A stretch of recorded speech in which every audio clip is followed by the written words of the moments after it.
Assalamualaikum warahmatullahi wabarakatuh. Saudara-saudara sekalian, siapa yang masih lagi ada high blood pressure yang tidak memang diduga oleh Allah SWT, sebab ada juga yang you buat apa pun, kalau Tuhan nak duga dia tak nak turun, dia tak nak turun. Okey, ada masalah, kadang-kadang orang kata genetik lah, ada masalah orang panggil essential ataupun idiopathic high blood pressure ataupun primary high blood pressure. Maksudnya pressure yang orang tak tahu sebab, tak tahu jadi je.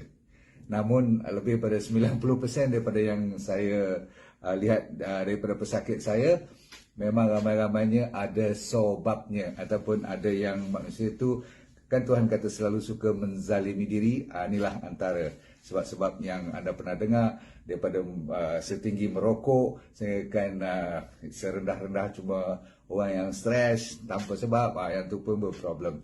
Antaranya di kalangan kita tu ada yang tak jaga makanan, ada yang obesity, ada yang ada penyakit lain yang berangkai dengan high blood pressure. Siapa tahu penyakit berangkai dengan high blood pressure? Cepat tulis. Saya selalu menceritakan pada sekalian, dia di bawah satu kawasan ataupun satu yang sewaktu dengannya. Seperti high blood pressure selalunya datang dengan apa? Cepat. High blood pressure datang dengan diabetes, diabetes datang dengan high cholesterol datang dengan obesity datang dengan lemah jantung.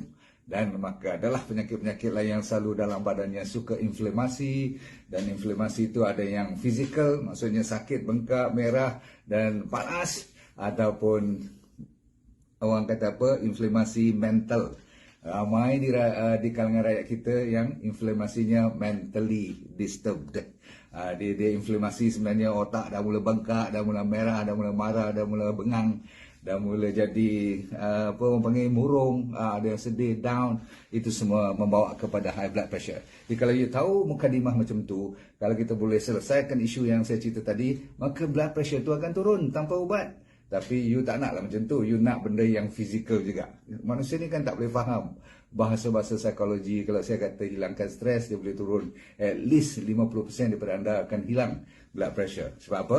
Punca utama 50% daripada high blood pressure, 50% pun sikit. Kalau tak salah saya mungkin dalam 80%. Tambah pula dengan tak jaga diet. Nombor satu ialah jangan lupa kepada, dengar, saya nak bagi tahu, ada orang kata jangan makan garam. Betul, jawapannya betul. Tetapi itu sodium klorat yang di tepi jalan, yang you ambil, yang beli untuk garam bubur kat pokok tu kan, garam-garam yang biasa sangat. Tapi kalau saya kata, anda diwajibkan makan garam yang berbentuk multi mineral. Faham? Maksudnya yang ada 80 ataupun 70 ke atas minimum. Trace mineral lain daripada potassium, sodium, magnesium, kalsium dan sebagainya, tu ada lagi trace mineral walaupun sedikit diperlukan untuk satu badan. Kalau you amalkan betul-betul pure garam Himalaya atau garam Celtic atau garam buluh ataupun RX salt yang saya keluarkan campur garam buluh dengan garam bario lagi, garam bukit tu, itu adalah salah satu daripada yang saya masukkan malam ni, 10 untuk cuba. Kalau saya kata merawat tu tak baik lah kan, nanti claim pula. Saya tak nak claim berapa, tapi saya tahu dia antara penyebab utama kenapa body kita naik blood pressure. Orang kata kalau makan garam naik blood pressure. Saya kata kalau tak makan garam dia naik, tapi bukanlah garam biasa. Faham? So tu kita buat apa nama, RX salt dengan RX extra. Pernah dengar RX extra tak? Yang 74, 76 apa dipanggil trace mineral yang diperlukan. Pernah dengar? Seperti chromium, seperti selenium, boron, itu semua tu bagus-bagus. Right? So macronutrient dengan micronutrient nombor satu. Nombor dua ialah tidak lain tidak bukan, walaupun you meluat nak dengar tapi terpaksa dengar. Sebab apa? Sayur-sayuran dan buah-buahan. Memang orang selalu kata, dok tak ada modal lain. Itulah bezanya apa yang dipanggil mifiroterapi ni, minda fizikal rohaniani. Dia tak perlu belajar sampai PhD baru you nak dapat dia punya manfaat. Belajar basic dulu. Garam yang kompleks, maksudnya garam yang berbentuk multi mineral, the best. Number one. Number two, berapa banyak nak makan sehari? 1 sudu teh 1 hari cukup. Maksudnya pagi sikit kan, setiap kali nak minum kan you calik dua calik jari manis you, Nanti nak minum lagi 500 ml jalit lagi 2. So campur tolak dengan dalam makanan you. Kalau pakai garam ni juga lebih kurang 1 sudu teh lebih kurang 5 gram sehari cukup. Faham? Kalau tak ada langsung bahaya. Kalau sampai 2-30 gram tu tak masuk akal lah. Saya kata cuma 5 gram 1 sudu teh sehari. Baik, nombor 2, sayur-sayuran dan buah-buahan tak payah banyak cerita, faham semua sayur-sayuran dan buah-buahan yang berbentuk rainbow. Rainbow tu berwarna-warni. Yang tinggikan lebih menghijau. Tapi kalau you makan dengan mushroom, cendawan semua tu tak adalah hijau tu tak. Brown, putih semua tu silakan. Campur dengan sauerkraut lagi. Nanti saya cerita tentang sauerkraut. Apa tu jeruk-jeruk dengan gubis semua. Nombor 3 seterusnya ialah kacang-kacang ataupun lentil-lentil. Semua jenis kacang kecuali kacang tanah. Saya dah cerita kenapa kacang tanah. Kalau yang baru, yang you tanam sendiri boleh kacang tanah. Tapi kalau yang ambil yang dah mula berkulat, yang dah mula lama dan dah lapuk, jangan. Sebab dia ada aflatoxin yang boleh menyebabkan sampai jadi kanser. Itu kacang tanah. Boleh faham tu? Okey, tetapi kalau buah-buahan apa saja yang warna-warni silakan. Warna-warni. Bukan mango kuning je all the time. Okey? Sebab Tuhan tak pernah jadi. Tuhan jadikan ada kekuatan setiap buah-buahan seseorang tu ada dia punya kebaikan masing-masing. Faham? Seterusnya. Tadi kacang-kacang ingat berapa banyak satu hari? Paling tinggi 2 genggam satu hari. Segenggam pun dah cukup. Okey? Semua jenis kacang, terutama sekali kacang-kacang yang berbentuk organ kita. Seperti yang berbentuk otak namanya apa? Walnut. Yang berbentuk macam apa tu? Buah tin tu. Macam kita punya apa orang panggil testis ataupun ada satu buah tu macam bentuk rahim pun kan, semua tu ada dia punya desainnya sendiri. Okay? Kalau kita tengok beetroot yang merah tu kan macam darah kita. Jadi semua tu ada makna yang tertentu. Baik, Tuhan dah tunjukkan. Baik, pernah tengok gajus tak? Desain gajus tu macam apa? Macam buah pinggang kan? Okay, berarti dia ada kebaikannya. Selain daripada untuk buah pinggang, untuk body kita. Seterusnya, omega 3. Wajib. Omega 3 iaitu seperti datangnya sepatutnya daripada apa? Daripada ikan. Tahu ikan? Ikan yang berlemak. Boleh tu. Buah naga pun boleh. Siapa tulis tu? Memang bagus sangat. Jangan risau. Asalkan buah-buahan sayur-sayuran yang Tuhan tidak haramkan. Mana ada buah-buahan sayur-sayuran yang Tuhan haramkan? Yang ada cuma daging-daging kalau yang dah jadi... Yalah tak ada sebelit, jadi bangkai, semua tu kan, tu lain cerita lah. So omega 3 anda tahu datang daripada contohnya seperti DND 369 Sachainchi oil. Sachainchi oil dah memang zaman sekarang ni tak ada cerita. Sampai banyak pula orang menipu pula sekarang ni. Okay, jaga baik-baik. So yes, omega 3 is very good. Lebih kurang 1 hingga 2 gram satu hari. Omega 3 cukup. Lepas tu mentimun. Ni kopi. Mentimun, timun sama labu siam. Ataupun setengah orang kata apa, labu apa dah, setengah orang kata labu Jepang, labu Jepun. Tak kisahlah, macam jambu tu yang warna hijau tu kan, besar-besar jambu besar tu, cantik buahnya kan. Kadang-kadang nampak bulu-bulu sikit kat luar tu. Bila dah kita buat sayur atau buat sup ni lah, sup labu ni kan, makan banyak-banyak, boleh, no problem. Dia macam nampak macam warna air tu. Tu orang kata, setengah orang kata labu air tu kan. Ambil lah labu ni dan mentimun. Sebab dalamnya banyak potasium dan dia juga menjadi diuretik. Tahu diuretik tak? Diuretik tu untuk lawaskan kencing. Tak payah ambil ubat. Ambil yang ini saja. Seterusnya, nombor 6. Bawang putih tunggal. Atau bawang putih, ambil lah garlic ni. Sebab dia ada allicin. Terkenal dengan allicin ni untuk menurunkan darah tinggi. Dan dia juga ada phosphorus. Memang bagus sangat. Okay? Seterusnya, bagi mereka yang pernah dengar daun seledri. Pernah dengar daun seledri? Orang buat macam daun sup tu? Boleh. Kalau saya campur pula bukan seledri saja. Saya minum dengan air seleri. Lain sikit. Bukan lain sikit. Banyak lainnya. Daun seledri lain dengan daun seleri. Banyak. You nak minum seleri tu lebih kurang 400 hingga 500 ml sehari. Pure. Tak ada campur apa-apa. Okay. Yang penting labu ni dengan timun memang menurunkan blood pressure. Bukan sehari lah. You kena buat 4-5 kali seminggu lah. Faham? Okay? Right. Siapa lagi? Yang nak tanya tentang buah beet tadi. Buah beet yang merah tu bukan buahnya yang menurunkan sangat berat berat badan, blood pressure. Dia adalah lebih kepada daunnya. Sayur pada beetroot tu. Kan? Beetroot tu selalunya orang buang dia punya daun-daun tu. Jangan buang. Sayur dia tu yang paling mustahak. Okey? Yes, labu siam yang kecil tu. Okey, yang besar-besar tu kurang sikit untuk tujuan blood pressure. Dahsyat kan? Tuhan jadikan lain buah, lain saiz, lain jenis, lain dia punya impaknya. Tapi labu memang terkenal dengan sebagai penawar untuk banyak juga jenis penyakit lain pun. Tapi malam ni blood pressure, buah beet, seterusnya buah belimbing. Pernah dengar, of course, buah belimbing. Okay, please. Lepas tu buah melon, ni rock melon tu. Okay. Watermelon pun boleh. Melon ni terutama sekali yang rock melon tu lah, yang warna putih. Isi yang agak mantap sikit, yang agak keras sikit tu, kalau dibandingkan dengan watermelon. Boleh tak watermelon? Boleh. Tapi lebihkan pada melon. Okay.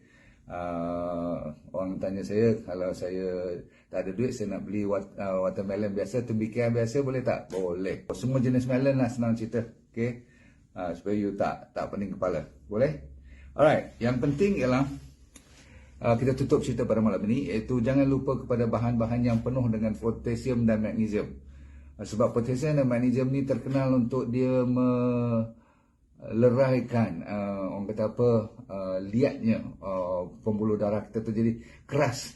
Kalau kita dah lama makan makanan yang banyak sugar, banyak dengan susu, banyak dengan benda-benda yang berat, daging-daging yang agak berat, daging merah semua tu, terutama sekali bahan-bahan yang penuh dengan orang panggil processed food, lama-kelamaan pembuluh darah kita jadi keras. Bila dia keras, maka dia jadi high blood pressure. Ada orang setengah tu berpenyakit buah pinggang pun kena hati-hati, sebab orang yang sangkut masalah darah nak mengalir ke buah pinggang elok-elok, sehinggakan dia kena dialisis, stage 4 semua tu, selalunya blood pressure pun terganggu. Sebab apa? Ada sebahagian daripada sebelum buah pinggang kita tu ada pembuluh darah yang Tuhan bagi dia macam regulator. Dia kontrol blood pressure kita. Kalau sangkut buah pinggang tak boleh berfungsi dengan baik, dia kacau blood pressure kita. Jadi dia ada kaitan dengan buah pinggang pun. Faham? Okey, baik. Of course, yang saya kata stres tu kenapa? Sebab bila stres dia juga menguncuh. Bila dia kecut pembuluh darah, maka blood pressure akan tendang naik tinggi. Okey, berapa tinggi dia naik? Kalau 150 upon 100, itu dah kira borderline. Untuk mereka yang atas pada 60 tahun. Kalau bawah pada 60 tahun, sampai 140, 145, 190 pun diiktiraf sebagai borderline. Cuma you jangan kelang kabut nak makan ubat kalau borderline. Pasal apa? You dalam masa 3 hari je, kalau ikut, ready? Ni saya nak bagi cara protokolnya. Nombor 1 ialah make sure diet you betul dulu. Okay? Yang saya bagi ni makanan mentang-mentang timun, you ngap, you orang panggil apa, lipat timun hari-hari banyak mana pun, tetapi you masih lagi tak jaga makanan lain, tak boleh. Banyak sangat gula. Gula adalah musuh utama untuk blood pressure. Jaga baik-baik. Okay? Yang nampak dan tak nampak. So saya kata apa tadi? Blood pressure kena ukur selalu. Bagi mereka yang ada blood pressure, wajib ada mesin yang reliable. Mesin yang reliable. Reliable ni maksudnya apa? Kalau you pergi check dengan doktor kat klinik, sebulan, 2 bulan sekali, kadang-kadang you singgah-singgah tu, kalau dah baik dengan nurse tu, minta lah dia tolong buat. Sebab mungkin dah dari biasa elok, you pun dalam keadaan tenang, jangan dalam keadaan orang kata apa, berdebar ke apa-apa. Setengah orang bila masuk je perkataan klinik dalam mata dia, zoom, benda tu naik 5 poin. Dia masuk je klinik, bila nurse pegang tangannya, naik lagi 20 poin. Tak gunalah, tak pasal-pasal kena makan ubat pula nanti. Okay? So ubat tu last. Saya tak kata jangan makan ubat. Kalau you tengah makan ubat sekarang tu, makan dulu. Tapi kalau you pressure, measurement besok pagi katakan turun, dah dekat nak normal balik, tolong jangan, saya kata jangan makan ubat, nanti doktor marah pula. You pergi jumpa doktor you, kata doktor, saya punya blood pressure tu dah daripada tinggi, dah borderline. Bila dia borderline tu tak payah makan lagi dah. Sebab apa? Dia menunggu you lebih tenteram dan dalam keadaan relax, lepas bangun tidur. Kalau betul elok-elok dia turun ataupun borderline, you tak payah makan ubat lagi. Apa pun discuss dengan doktor dahulu. Baik. Sebagai penutup, supaya you tak lupa, ialah jangan lupa kepada, saya kata apa, D3K2 pula sekarang.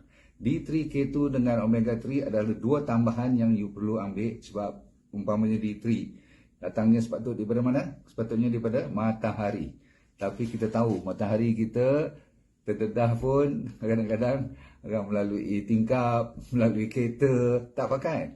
Sebab apa? UVB dia tak boleh ada blok walaupun nampak melalui glass. Dia perlu direct. UVB datangnya daripada matahari, yang keluar UVA dan UVB, tetapi UVB lebih pada pukul 10 hingga pukul 2 tengah hari. 2 petang lah kan. 10 pagi hingga 2 petang. Saya ulang lagi sekali. 10 pagi hingga 2 petang. So lebih kurang 4 jam ni is the best. Pasal apa? Dia nak direct sunlight. Direct. Okey, kalau pagi sangat dia matahari cantik yang kita dah buat eastern light tu bagus. Tak salah pun dapat juga cahaya matahari, tapi tak cukup sebab dia lebih UVA daripada UVB. Yang diperlukan B untuk dia kena kulit kita lebih kurang 20 minit, dia cukup untuk dia tukar kolesterol yang di bawah kulit tu, dia akan pergi ke liver, tukar jadi D yang aktif, daripada liver terus sampai ke kidney lah lagi sekali memainkan peranan untuk menjadikan orang panggil vitamin D3 yang aktif untuk mengambil kalsium. Dan kalsium diperlukan juga untuk mengkontrol you punya degupan jantung, blood pressure, semua sekali. Faham tak? So, daripada D3 diperlukan dengan K2. Sebab tu saya selalu buat sendiri D3K2. Dan saya selalu galakkan you ambil antara, kalau baru nak mula, 5 dengan 10 10,000 international unit dengan K2, lebih kurang 100 mikrogram. Okay? Kalau you datang klinik saya, kadang-kadang saya bagi sampai 20,000 pun untuk permulaan. Lepas tu maintain sebanyak 5,000. Maintain 5,000 international unit.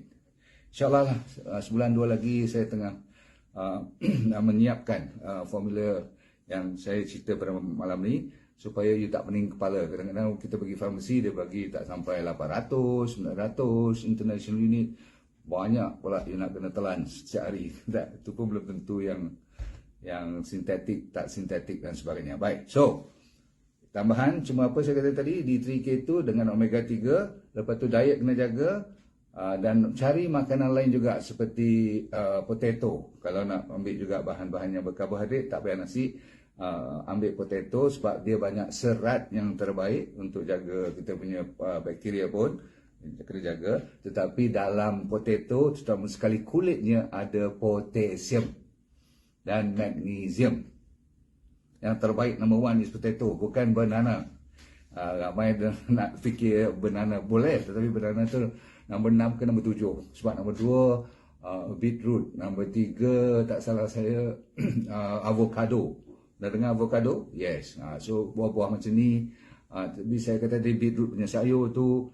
Lepas tu kalau boleh ambil bahan-bahan yang berbentuk macam daun moringa ataupun daun salam. Lepas tu semalam saya ada cerita tentang apa, daun karopole, daun kari, semua bagus. Of course, datang banana, orange semua tu kat bawah. Ada potasium tapi bawah. Okay. So dengan yang saya kata 4-5 tadi pun you hafal balik. Contohnya saya kata apa, potato, janganlah terlalu banyak pula sebab tinggi juga karbohidrat tu, kan hati-hati. Lepas tu benda yang berserat, termasuk daun-daun sayur, terutama sekali beetroot. Oh, buah tin lagi satu. Pernah dengar buah tin? Buah tin ni apa? Buah tin lah kan? Okay. Alright, so cukup dulu. Jangan lupa pada tidur dan stress management. Alright, kita jumpa lagi di satu masa yang terdekat. InsyaAllah, semoga hidup anda dunia ini bahagia dan akhirat anda syurga. Okay? Dan semoga kita pandai let go and feel good all the time. Enjoy and senyum semua. Assalamualaikum warahmatullahi wabarakatuh. Bye.